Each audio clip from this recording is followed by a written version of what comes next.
So already நம்ம வந்து subspace condition check பண்ணிகிட்ருக்கோம். இது ரெண்டு சப்ஸ்பேஸே இல்லை. எதனால் இது சப்ஸ்பேஸ் இல்லைன்றதை நம்ம ஃபைண்ட் அவுட் பண்ணலாம். XY Z belonging to R கியூபாக இருந்தால் x² + y² + z² is less than or equal to 1ன்னு சொல்லிட்டாங்க.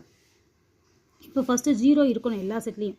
நான் XY Zக்கு பதிலாக 0ன்னு போட்டேன்னா இது less than or equal to 1ன்னு வந்ததுனால 0 ஒருவேளை இருக்கலாம், 0ஓட கம்மியாக. ஸோ இது 0 சாட்டிஸ்ஃபை பண்ணிடுச்சு. நெக்ஸ்ட் ஒன் வந்து நான் ஸ்கேலார் மல்டிப்ளிகேஷன் செக் பண்ண போகிறேன். ஸோ இதோட ஸ்கேலார் மல்டிப்ளிகேஷன் நான் செக் பண்ணுறேன். இப்போது எக்ஸாம்பிளுக்கு நான் 1 2 3ன்னு போட முடியாது எந்த நம்பரையுமே. போட்டேன்னா which is greater than or equal to 1 ஆகிடும். அப்போ லெஸ் வேல்யூனா 0.5 0.2 சம்திங் அந்த மாதிரி லெஸ் வேல்யூவை நான் சப்ஸ்டியூட் பண்ணேன். அதனால் நான் 0 0.5 0ன்னு சப்ஸ்டியூட் பண்ணியிருக்கேன். ஸோ இந்த இடத்துல நான் ஒரு ஸ்கேலார் நம்பரை மல்டிப்ளை பண்ணுறேன், 3ஆல் மல்டிப்ளை பண்ணுறேன்னு இமேஜின் பண்ணிக்கோங்க. So 3 of 0 0.5 0 something. அப்போ 3ஆல் இதை மல்டிப்ளை பண்ணால் 1.5 வந்துடும். இதை நான் ஸ்கொயர் பண்ணேன் அப்படின்னா இது 2.25 வரும், which is greater than 1.